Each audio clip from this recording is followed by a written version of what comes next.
Hello, everybody. It's me, Lady Hale. As promised, I told you guys that I would do the projects and kind of give you a guide and show you how to do it. So I'm going to go on my screen right now, and this is the first project. So this is the TNT 7.1P performance-based response. Now, this is probably the most easiest project that you're going to have when you're doing those projects.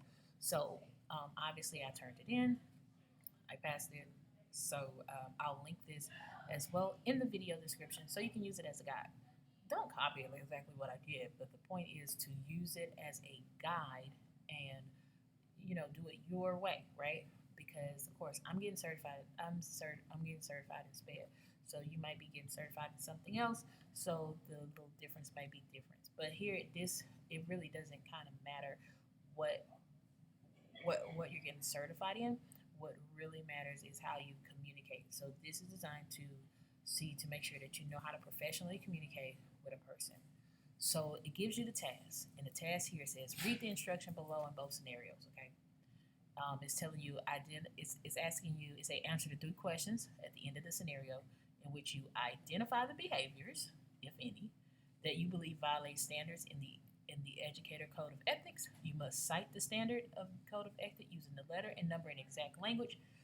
Explain your reasoning and the selection standard, and if you believe the standard will violate it. Additionally, describe an alternate behavior that is detailed and appropriate to take in that situation. Use professional language, spelling, and grammar in your response.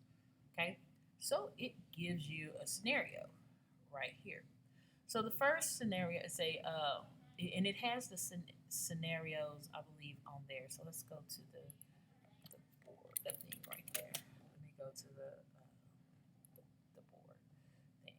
Okay, well, I still have access to it because I think after you're done with all this stuff, and I have two more projects, um, but once they're approved, they're approved. Praise the Lord, right? Um, Training progress.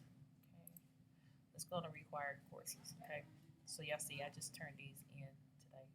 So, but as you see, I've done one right here, this one right here. I don't know if it lets me go back into it or not. Um, yeah, let me log into Canvas and see if I can go there real quick to see what it says on the Canvas courses, all courses. Okay, ooh, y'all done a lot of them, right? 7, here we go, 701. Okay, so it's the teacher and it's the assessment. It's a start your project, so you go to start your project. All right, and it's gonna have the it gives you an example. It's here's a short example to review the standard to understand what's needed to pass the projects.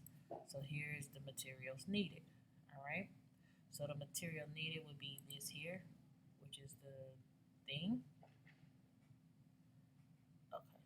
And it has the scenario here. So in the scenario, it goes through this life skill thing, and somebody was like taking some money or something like that, and another person was like, "Oh, they stealing money. That's how they got this car." Whatever. Read the scenario, okay?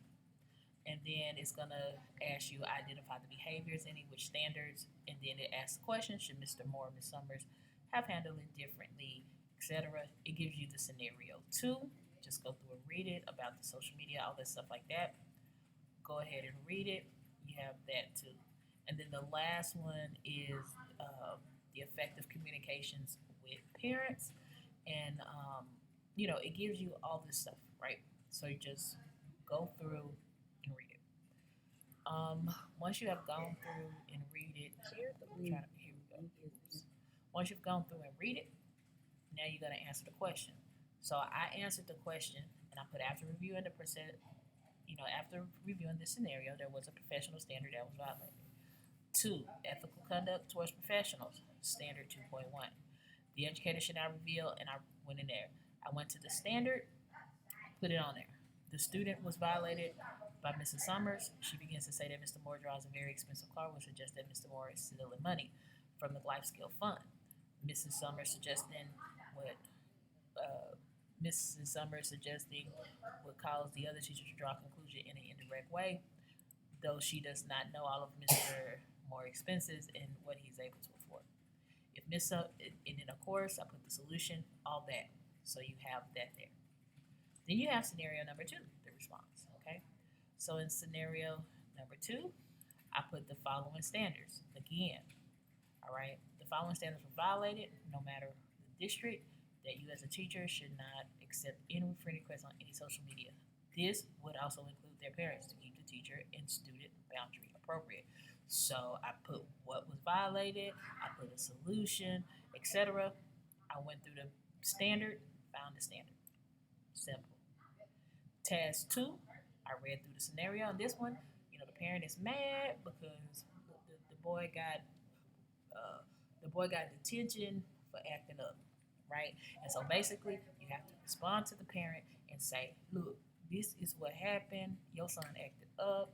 We already had this problem, etc. But you had to tonight. And guess what? He's still going to detention because he bad. And this is my planning period. You want to talk about it? Okay.